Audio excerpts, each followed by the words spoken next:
In Concept E, we focus on the principal energy level electron configurations. Today we're going to focus on something called the sublevel or expanded electron configurations.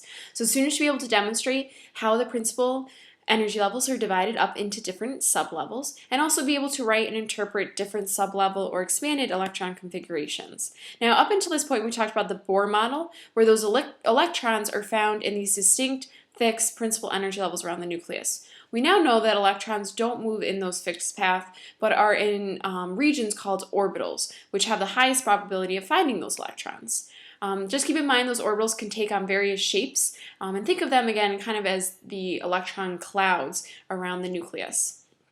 Now, so far we've talked about electrons being in principal energy levels, but really principal energy levels are each made up of various sublevels, and each of those sublevels are comprised of orbitals. This lesson we're just going to focus on the principal energy levels and how each are broken down into the sublevels. So sublevels are represented by letters, so S, P, D, and F are the first four types of sublevels.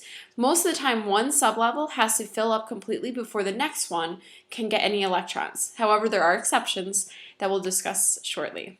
So in our first energy level, we can only fit one sublevel, and that's going to be sublevel 1s, which can only hold 2 electrons, which is why the principal energy level can only hold 2. Now our second energy level has 2 sublevels, so the number of our principal energy level tells us how many sublevels we have. So in the second energy level, we have 2s and 2p. You can see that S can only hold 2 electrons like the first one, but P can hold 6 electrons. That gives us a total of 8 electrons in the second energy level. In the third energy level, we have 3 sublevels, S, P, and D. And again, you can see the S still holds 2, the P only holds 6, just like in the second energy level. However, the D orbital, sublevel can hold 10 electrons. So that gives us the total of 18, which is the maximum number of electrons in the third energy level. And the same trend is going to be following for the fourth energy level. We have S, P, D, and F, which can hold 14. That gives us a grand total of 32 maximum number of electrons in the fourth energy level. So this does kind of follow a certain pattern. N being our principal energy level amount means that you have that many types, and you can find your total by doing 2n squared. Now, writing these expanded electron configurations, we're going to take the principal energy level configuration and just break down each into their sublevels. So the configuration 2, 8, 18, the 2 in the first energy level has the one sublevel, so 2s2. The 2 is representing the electrons. 8 gets broken up into S and P, so we can add the 2 plus 6 to get my original 8. And then the 18 would be 2, 6, and 10, so giving us a total of 18. And where the third energy level is made up of 3 sublevels, S, P, and D. So you're going to start to see these, and again, look for kind of how they relate to those principal energy levels, because that will definitely help you set these up correctly. Now, usually as the energy level increases, energy also increases. However, there are different situations where electrons in lower energy levels actually have higher energies.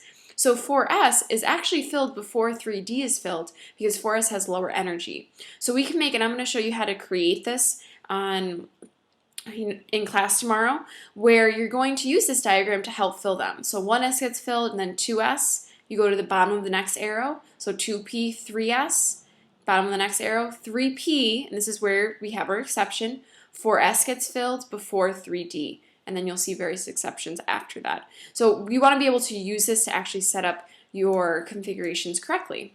And here's just this kind of more of a visual idea that as you move up, 1s, 2s, 2p, and then you fill 3s, 3p, and then you can see here that 3d is actually higher in energy than 4s, so we have to fill the lower energy first. So 4s gets filled before 3d, and then on to 4p, and so on. So again, we're filling these exceptions, or these exceptions occur because certain sublevels are actually lower in energy. Now, how we're going to write these expanded electron configurations, you're going to look up the Bohr electron configuration on the periodic table. You're going to write the principal energy level number first, the sublevel letter, and then the superscript is used to indicate how many electrons are located in that particular sublevel. So here we're going to, again, do a bunch of examples and practice this a lot in class tomorrow. We're going to use this little diagram. Hydrogen just has 1 electron, so it's 1s1. So again, the first energy level, the second, or the S sublevel with 1 electron in it. Helium then is 1s2. Beryllium, which is 2, 2. The first 2 go in the first 1s. So we have 2 electrons, and then we fill 2s next. Boron is 2, 3, so that fifth electron in the total is going to be going into 2p. So again, 1s, 2s, 2p. Nitrogen, which is 2, 5, the p energy level isn't filled yet, so we're going to place a total of 3. And as you can see, I have 2 in my first energy level. 2 plus 3 gives me 5 that's in the second energy level. They should always be matching each other. Neon is 2, 8, so that's going to be 1s2, 2s2, 2p6. And again, I can check that I have 2 in my first energy level and 2 plus 6 give me 8 in my second.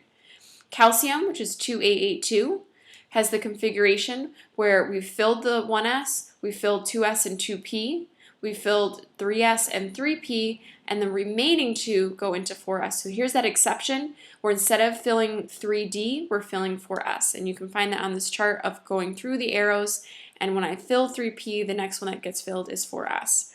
This takes some practice. Remember, we have to, create some neurons to help us kind of understand this information and be able to process it and get a better understanding of it.